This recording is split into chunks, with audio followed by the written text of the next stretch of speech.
बिस्मिल्लाहिर्रहमानिर्रहीम। अस्सलाम वालेकुम स्टूडेंट्स। लास्ट लेक्चर्स में हमने सेंटेंस स्ट्रक्चर में डिपेंडेंट और इंडिपेंडेंट क्लॉजेस की बात की। उसके बाद मेन क्लॉज के बाद जब हमने बात की डिपेंडेंट क्लॉजेस की, तो उसमें हमारे पास एडवर्ब क्लॉज, नाउन क्लॉज और एडजेक्टिव क्लॉज, ये उसकी तीन टाइप्स थी। हम एडजेक्टिव क्लॉज और नाउन क्लॉज जो हैं वो ऑलरेडी कंप्लीट कर चुके हैं। आज हम जो बात करेंगे वो है third type of this clause, that is adverb clause.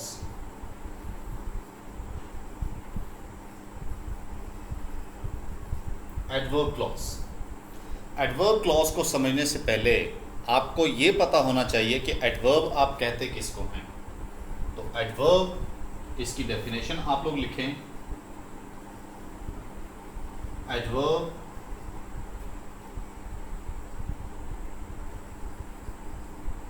tells about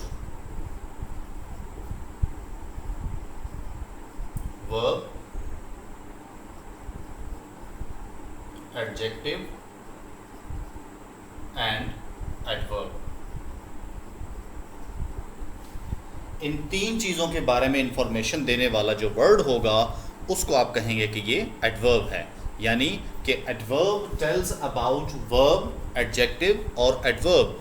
अगर किसी सेंटेंस में वर्ब को मॉडिफाई करता है, वर्ब को कोई भी part of sentence, a single word, a phrase और a clause that qualifies a verb, then it is adverb clause. अगर वो एडजेक्टिव को क्वालिफाई करते हैं कोई भी पार्ट ऑफ सेंटेंस, तो आप इसको कहेंगे कि ये एडवर्ब क्लॉज है। और अगर खुद एडवर्ब के बारे में इंफॉर्मेशन देता है तो इसको भी आप कहेंगे कि ये एडवर्ब क्लॉज है। दूसरा तरीकाकार जो है वो आपके पास एडवर्ब को फाइंड आउट करने का, वो भी आप लोग लिख लें। An adverb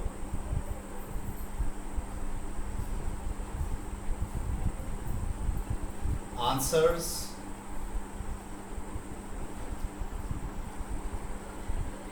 to the questions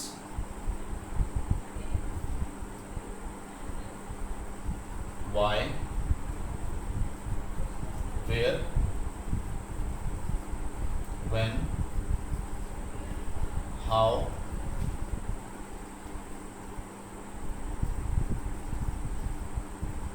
and how much, या फिर to what extent the action is performed. अब इसी में इस एडवर्ब की काइंड्स बन जाती हैं कि वाई जो है वो एडवर्ब ऑफ रीज़न कहलाता है, वेयर जो है वो एडवर्ब ऑफ प्लेस कहलाता है,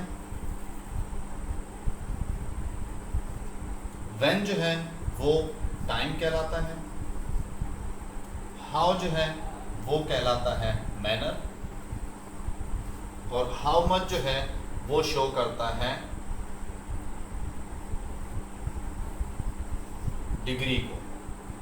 फिर अगर हम लिखते हैं हाउ ऑफन, जिसको ऑफ्टन भी कहा जाता है, हाउ ऑफन, तो दैट इज फ्रीक्वेंसी।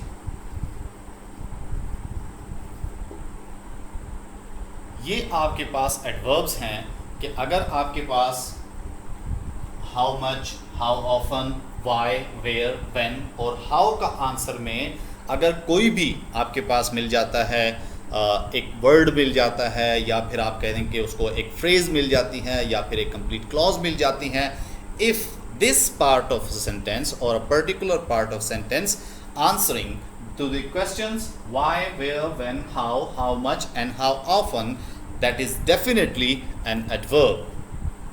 और ये क्वेश्चंस जो हैं वो हमेशा वर्ब से किए जाते हैं। ठीक हो गया? तो इन चीज़ों को हम कह देंगे कि ये एडवर्ब्स हैं। अब हम बात करते हैं कि एडवर्ब क्लॉज जो है वो क्या चीज़ होगी। इन्हीं चीज़ों के आंसर में आपके पास एडवर्ब क्लॉज आएगी। तो इतनी देर आप इसको नोट कर लें और फिर हम इसको इरेज कर देते हैं।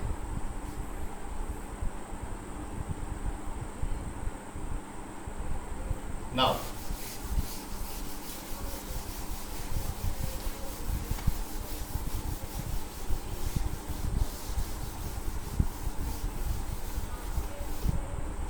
क्लॉज जो है इसके बारे में इंफॉर्मेशन आपको पहले से है कि क्लॉज क्या चीज़ होगी। एक सब्जेक्ट और एक प्रेडिकेट ये दोनों मिलके एक क्लॉज बनाते हैं, that it can stand as a sentence. ठीक हो गया। तो अब हम बात करते हैं if you play all the time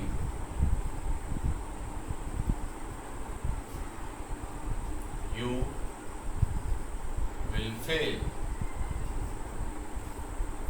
If you play all the time, you will fail. दूसरा सेंटेंस है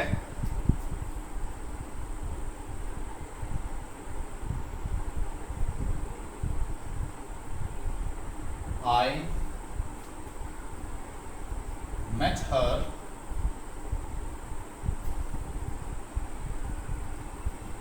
whenever I like. I met her whenever I liked. अब इन दो सेंटेंसेस में हम लोग क्लॉजेस को पहले फाइंड आउट करते हैं और उसके बाद देखेंगे कि ये कौन सी क्लॉज बनेगी। तो नंबर 1 आपके पास है यू, ये एक सब्जेक्ट है, play all the time that is a predicate. Subject और प्रेडिकेट मिलके क्या बना देते हैं? क्लॉज। सब्जेक्ट और प्रेडिकेट मिलके क्या बना देते हैं? क्लॉज। जबकि दूसरे नंबर पे यू सब्जेक्ट है, विल फेल प्रेडिकेट, सब्जेक्ट और प्रेडिकेट मिलके ये भी क्लॉज बना देते हैं। उसके बाद दूसरे सेंटेंस में अगर हम देखते हैं I met her, I is a subject, met her is a predicate, subject और प्रेडिकेट मिलके ये आपस में क्या बना देते हैं? क्लॉज। उसके बाद आई सब्जेक्ट है, लाइक्ड इसका प्रेडिकेट, सब्जेक्ट और प्रेडिकेट मिलके ये भी आपस में क्या बना देते हैं? क्लॉज। अब अगर आपके पास ये क्लॉजेस मैंने निकाल लिए हैं, नेक्स्ट इसका जो हमने ढूंढना है वो ये है कि इनमें से डिपेंडेंट और इंडिपेंडेंट क्लॉजेस कौन सी हैं। अगर हम एडवर्ब क्लॉज ढूंढ रहे हैं तो इसका मीनिंग क्या होगा? एडवर्ब क्लॉज जो है वो हमेशा डिपेंडेंट क्लॉज होगी, सबऑर्डिनेट क्लॉज होगी। इंडिपेंडेंट क्लॉज तो कभी एडवर्ब क्लॉज हो ही नहीं सकती। तो यहां पर अगर हम देखें तो इस सेंटेंस में इससे पहले जो वर्ड यूज किया गया है वो है इफ। इस क्लॉज से पहले जो वर्ड यूज किया गया है वो क्या है? इफ। अब अगर हम इसके साथ पढ़ते हैं इस कॉमा से पहले पहले, if you play all the time, क्या ये कंप्लीट सेंस देगा? नहीं दे सकता। ये कंप्लीट सेंस नहीं देगा। This part of sentence is dependent on this main clause. तो हम इसको कहेंगे कि ये आपके पास है सबऑर्डिनेट क्लॉज है। अब आप ये देखें कि क्या ये सबऑर्डिनेट क्लॉज एडवर्ब क्लॉज बनेगी? व्हाई विल यू फेल और how will you fail if you play all the time. दूसरी बात ये है कि जहां भी कंडीशन दी जाती है वाई की, उसमें कंडीशन जहां भी होगी that is always adverb. Remember this thing, condition जहां भी होगी वो क्या होगी? हमेशा एडवर्ब होगी। तो यहां पर आपके पास ये जो सबऑर्डिनेट क्लॉज हमने यहां बनाई, if you play all the time, तो ये आपके पास बनेगी एडवर्ब क्लॉज। जबकि दूसरे सेंटेंस में I met her wherever I liked, तो यहां पर जो वर्ड दिया गया है wherever, that is a joining device. अगर ये ज्वाइनिंग डिवाइस है तो that is other than fan voice. Fan voice से हट के यहां पर एक कंजंक्शन यूज किया गया है जो कि सबऑर्डिनेट कंजंक्शन है, और सबऑर्डिनेट कंजंक्शन से अगर कोई क्लॉज स्टार्ट होती है तो वो हमेशा सबऑर्डिनेट क्लॉज होगी। तो यहां पे हम बात कर देते हैं कि ये बन जाएगी सबऑर्डिनेट क्लॉज। अब अगर ये सबऑर्डिनेट क्लॉज है तो अब आप एडवर्ब को फाइंड आउट करेंगे। When did I meet her, ठीक हो गया? When did I meet her, और how often I meet her, तो आप कहते हैं वेन एवर आई लाइक्ड, जब भी मुझे जरूरत पड़ी।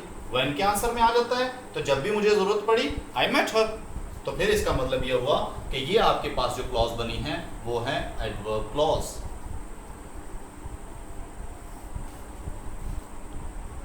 आई थिंक क्लियर हो गया होगी ये बात। एडवर्ब क्लॉज के बारे में दोबारा से सुन लें कि एडवर्ब क्लॉज जो है, एडवर्ब आपके पास 6 डिफरेंट किस्म की टाइप्स हैं, वैसे उससे ज़्यादा हैं लेकिन 6 किस्म के क्वेश्चन किए जाते हैं। why, where, when, how often and how much or to what extent और in to what degree। ठीक हो गया। अब इन्हीं के आंसर में अगर आपके पास कोई सिंगल वर्ड आता है या फिर आपके पास कोई भी एक फ्रेज आती है या फिर आपके पास कोई एक क्लॉज आती है तो इनके आंसर में आने वाला वो पार्ट ऑफ सेंटेंस एडवर्ब होगा। उसके बाद जब हम एडवर्ब क्लॉज की बात करते हैं तो यहाँ पर हमने देखा कि ये जो हिस्सा है ये कंडीशन को शो करता है कि this will be the reason of your result. तो रीजन के अंदर आपने ये हिस्सा फाइंड आउट किया और इस कंडीशन में यहाँ लिखा you play all the time, तो यू इसका सब्जेक्ट है और प्ले ऑल द टाइम इसका प्रेडिकेट है। हमारे पास एडवर्ब की जगह पर कंप्लीट क्लॉज मौजूद है, इस तरह से आप इसको कहेंगे कि ये एडवर्ब क्लॉज है। दूसरे नंबर पे है I met her whenever I liked, तो यहाँ पर व्हेनेवर आई लाइक जो है ये एक सबऑर्डिनेट क्लॉज थी और इसमें सब्जेक्ट और प्रेडिकेट भी मौजूद है और ये व्हेन के आंसर में आता है, इस तरह से हम इसको कहते हैं कि ये एडवर्ब क्लॉज है। अब इसको फाइंड आउट करने का एक इंतहाई आसान तरीका है और वो हम डिस्कस करते हैं कि वो कैसे होगा। दूसरा तरीका इसका ये होगा कि इफ सेंटेंस अगर हम लिखते हैं if it does not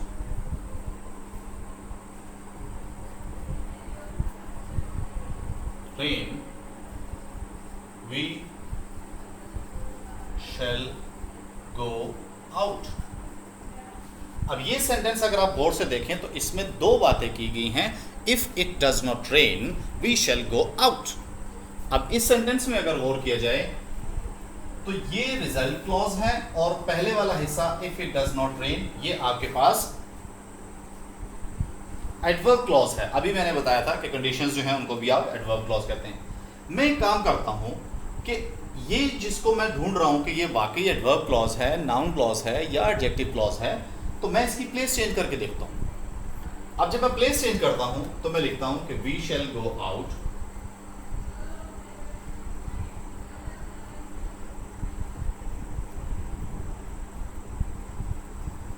if it does not rain. अगर आप दोनों सेंटेंसेस को देखें तो दोनों में मीनिंग सेम है, इसका मीनिंग चेंज नहीं होता। तो ये आपने बात याद रखनी है कि adverb clause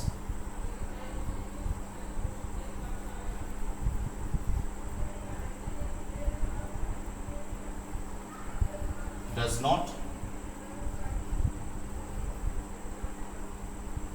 change the meaning of sentence if its place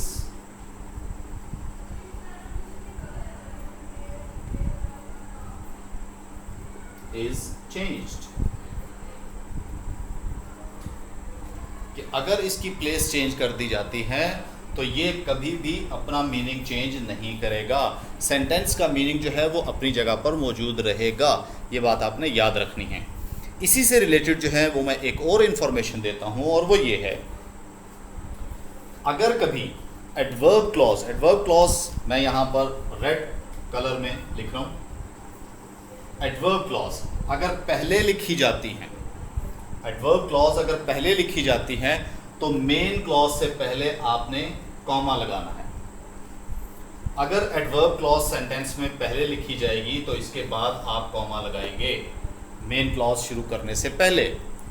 और अगर आपके पास मेन क्लॉज पहले लिखी जाती है और उसके बाद आप एडवर्ब क्लॉज लिखते हैं तो यहाँ पर किसी किस्म के कॉमा की ज़रूरत नहीं पड़ती। अब मैं इसको एडवर्ब क्लॉज और यहाँ लिखता हूँ एडवर्ब क्लॉज, ये है मेन क्लॉज और ये है आपके पास मेन क्लॉज। तो ये चीज़ आपने याद रखनी है हमेशा कि अगर आपके पास एडवर्ब क्लॉज पहले लिखी जाएगी तो लाजमी तौर पे आपने वहाँ पर एक कॉमा लगाना है और कॉमा लगाने के बाद मेन क्लॉज यूज़ करेंगे। सेम इसी तरह अगर आपने मेन क्लॉज पहले लिखी है तो फिर इस कॉमा की ज़रूरत नहीं पड़ती। अब इन दोनों सेंटेंसेस में अगर आप नोटिस करें और इससे पहले वाले जो 2 सेंटेंस लिखे थे उसमें भी अगर आप नोटिस करें, इसको बैक करके आप वहाँ पर चेक कर लें कि जो मैंने एडवर्ब क्लॉज पहले लिखी तो कॉमा लगाकर बात की, और जब मैंने एडवर्ब क्लॉज बाद में लिखी तो फिर किसी किस्म का कॉमा नहीं था। तो इस सेंटेंस में if it does not rain there is a comma and way we shall go out. Adverb clause was in the beginning of a sentence and on the other hand we shall go out if it does not rain. There is adverb clause.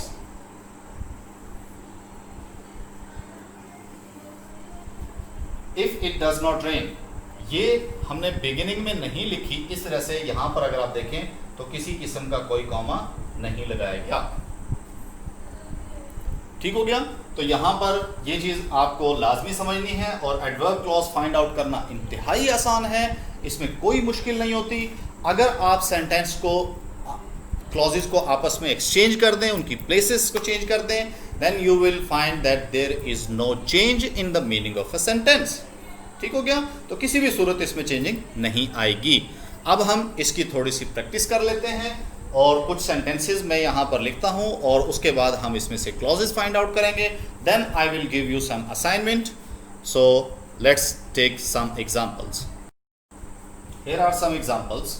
Number 1,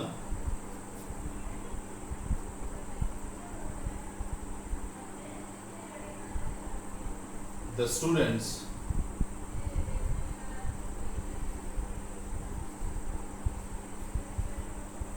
can meet me whenever they want. दूसरा sentence है we stayed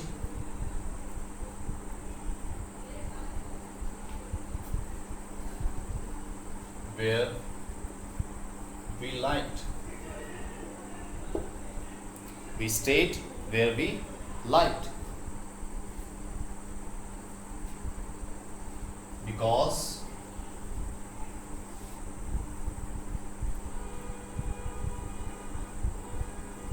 you worked hard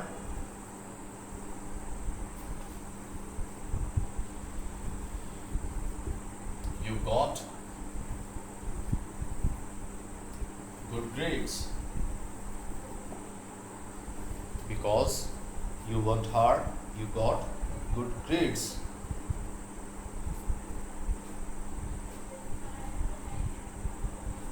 Unless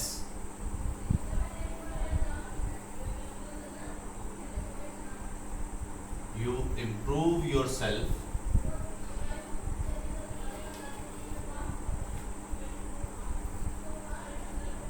you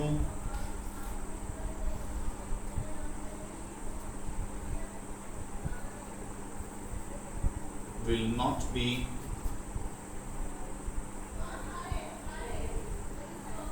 trusted. You will not be trusted. उसके बाद I studied so hard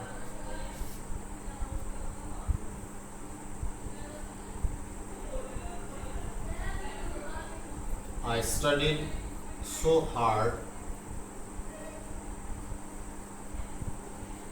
that I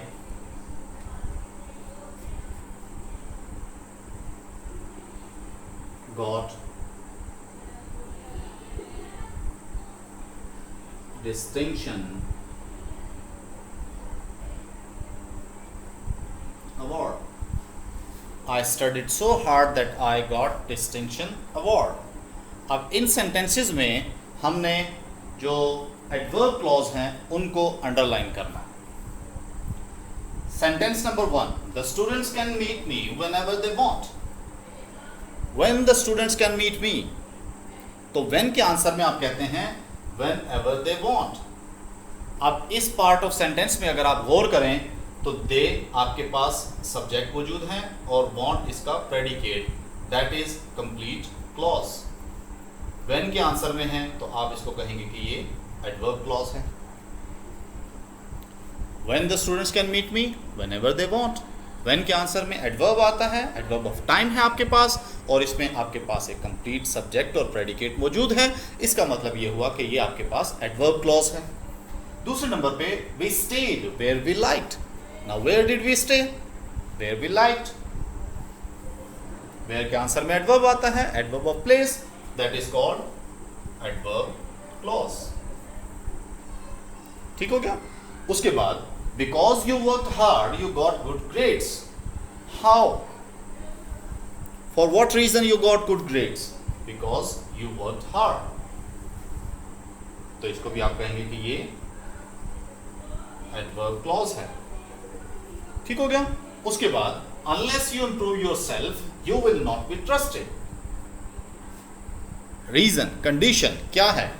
unless you improve yourself, that is adverb clause.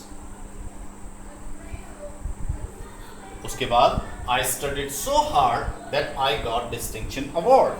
तो यहां पर क्या होगा कि that is adverb clause of result, that is new for you but what happened after the struggle. ठीक हो गया। What was the result, what is the circumstances और व्हाट आर द कॉन्सिक्वेंसेस। तो that I got distinction award, तो इसको भी आप कहेंगे कि ये एडवर्ब क्लॉज है। ठीक हो गया। तो स्टूडेंट्स ये आपके पास एडवर्ब क्लॉज से रिलेटेड इंफॉर्मेशन थी। तो उम्मीद है आप लोगों को समझ में आ गई होगी। एडवर्ब क्लॉज को जब भी एमसीक्यूज में फाइंड आउट करेंगे तो आपके पास डिफरेंट ऑप्शन दिए जाएंगे। उन ऑप्शंस के अंदर हो सकता है, एमसीक्यूज के दो तरीकाकार हैं। एक तो ये हो सकता है कि वो आपसे पूछें कि ये एडवर्ब क्लॉज है, मेन क्लॉज है, एडजेक्टिव क्लॉज है या फिर नाउन क्लॉज है। इसमें से किसी भी एक पार्ट को अंडरलाइन करके वो आपसे पूछ सकते हैं। दूसरी बात ये कि एमसीक्यूज में ये चीज़ ज़रूर देखें कि कौन से हिस्से को अंडरलाइन किया गया है। तो जिस हिस्से को अंडरलाइन किया जाएगा उसी का आपने आंसर देना है। फिर उसके बाद क्या चीज़ है कि एडवर्ब क्लॉज को दो तरीके से फिर पूछा जा सकता है। जो दूसरा तरीका है वो ये है कि एडवर्ब क्लॉज और उसके साथ आगे उसकी टाइप लिखी हुई हो, आगे उसकी काइंड लिखी हुई हो। अब आगे काइंड लिखने का मकसद क्या है? हो सकता है वो ये पूछें कि this is adverb clause of time, this is adverb clause of consequences, this is adverb clause of frequency, degree, place और टाइम। ये इस तरह की कोई भी चीज़ पूछी जा सकती है। तो दोनों तरीकों से आप लोगों ने इस चीज़ को फाइंड आउट करना है। और जब भी आप इसकी प्रैक्टिस करें, प्रैक्टिस करने के लिए सबसे इम्पॉर्टेंट चीज़ ये है कि आप पहले उस दोनों क्लॉजेस को अंडरलाइन करें, देन फाइंड आउट कि which one is the subordinate clause. वो फाइंड आउट करने के बाद मैंने आपको नाउन क्लॉज के बारे में बताया, एडजेक्टिव क्लॉज के बारे में बताया और आज जो है वो एडवर्ब क्लॉज के बारे में बताया। तो इन तीनों क्लॉजेस को जो है वो आप क्वेश्चन करके देखेंगे सेंटेंस से कि which one answers which one. ठीक हो गया। तो उसके आंसर में अगर आपके पास एडवर्ब आता है तो वो एडवर्ब क्लॉज है, नाउन आता है तो नाउन क्लॉज है, एडजेक्टिव आता है तो एडजेक्टिव क्लॉज है। लेकिन इसके साथ एक और चीज़ भी आपने माइंड में रखनी है और वो ये है कि आपने देखा होगा कि मैं जब भी किसी सेंटेंस को लिखता हूँ तो उसके अंदर एडवर्ब क्लॉज या नाउन क्लॉज या एडजेक्टिव क्लॉज बताने से पहले मैं उसको क्लॉज बनाता हूँ। याद रखें ये चीज़ हमेशा कि हो सकता है कि वो कोई फ्रेज दी गई हो, तो अगर वो कंप्लीट क्लॉज होगी तब आप उसको एडवर्ब या किसी और क्लॉज की तरफ लेकर जाएंगे। To be noun clause, adjective clause, adverb clause और main clause, that part of sentence must have the subject and predicate of its own, otherwise it cannot stand as a clause। बिल्कुल clear रहें इस बात में कि अगर आपके पास यहाँ पर क्लॉज ना हो, जैसे अभी अगर मैं इसी को दोबारा एक्सप्लेन कर दूं इसी जगह पे, वो ये है, यहाँ मैंने कहा कि दे आपके पास सब्जेक्ट था और वांट आपके पास प्रेडिकेट है, ये कंप्लीट क्लॉज है। मैंने इसको एडवर्ब क्लॉज कहा, क्यों कहा? क्योंकि मेरे पास वी जो है वो मौजूद था कि ये सब्जेक्ट है और लाइक जो है वो इसका प्रेडिकेट है, वर्ब आ गया, दोनों मिलके क्लॉज बनाते हैं। फिर उसके बाद मैंने क्वेश्चन किया कि whether it is answering to adverb और not. Then because you worked hard you जो है वो सब्जेक्ट है, वर्क हार्ड इसका प्रेडिकेट है, तो ये तो एक कंप्लीट क्लॉज है, इस वजह से मैंने इसको एडवर्ब क्लॉज कहा। फिर उसके बाद unless you improve your self, you जो है वो इसका सब्जेक्ट है और इम्प्रूव योर सेल्फ जो है वो प्रेडिकेट है, तो इसका मतलब ये हुआ कि ये आपके पास एडवर्ब क्लॉज बन जाएगा। उसके बाद I studied so hard that I got distinction award. Now I got distinction award. That is a complete clause. ठीक हो गया। तो समझने के लिए या माइंड में रखने वाली बात यह है कि इफ़ यू आर फाइंडिंग और if you are searching for a clause, any clause, adjective, adverb, noun, main clause, that part of a sentence must have its own subject and predicate. Otherwise वो कभी भी clause नहीं बनेगा, उसको आप क्या कहेंगे, phrase कहेंगे। तो स्टूडेंट्स ये आपकी clauses के बारे में इंफॉर्मेशन थी, और नेक्स्ट लेसन में इंशाल्लाह हम लोग जो है वो phrases के बारे में बात करेंगे और phrases की टाइप्स के बारे में बात करेंगे। उसके लिए आपको जो पार्ट्स ऑफ स्पीच हैं पहले मैं उसकी थोड़ी सी नो हाउ दे के और उसके बाद आगे चलेंगे, इंशाल्लाह बाकी हिस्सा जो है वो आपका वहाँ पर कवर हो जाएगा। तो स्टूडेंट्स उम्मीद है आप लोगों को ये चीज़ें समझ में आ गई होंगी, और कोशिश करें कि जो आपको टेक्स्ट पढ़ाया जाता है, जो आप लेसन पढ़ते हैं, उन लेसन्स के अंदर से जो है वो क्लॉजेस को फाइंड आउट करने की कोशिश करेंगे, then that will be called a good practice. और जब MCQs में आपके सामने आएगा तो फिर किसी किस्म की कोई कन्फ्यूजन नहीं होगी, आप फौरी तौर पे उसको ढूंढ सकते होंगे। तो स्टूडेंट्स इंशाल्लाह बाकी फ्रेजेस के बारे में मैं अपने नेक्स्ट लेसन में बताऊंगा, और अगर किसी को कोई क्वेश्चन हो तो ये मैं बार बार कहता हूँ कि आप फील फ्री टू कमेंट करें। किसी चीज़ से कोई प्रॉब्लम है, किसी चीज़ की कोई मिसअंडरस्टैंडिंग है, किसी चीज़ की कोई मिस्टेक है, मेरी एंड से है, आपके एंड से है, किसी भी तरफ से, very open heartedly I welcome all of you. खैर इंशाल्लाह नेक्स्ट लेसन में मुलाकात होगी, तब तक के लिए अल्लाह हाफिज़। और आप लोग इसको चैनल को सब्सक्राइब करें तो ज़्यादा अच्छा होगा, ताकि आप लोगों को नोटिफिकेशन जो है वो मिलता रहे। आप उसको बेल आइकन को भी दबा दिया करें ताकि आप लोगों से कोई भी डिटेल मिस ना हो। अल्लाह हाफिज़।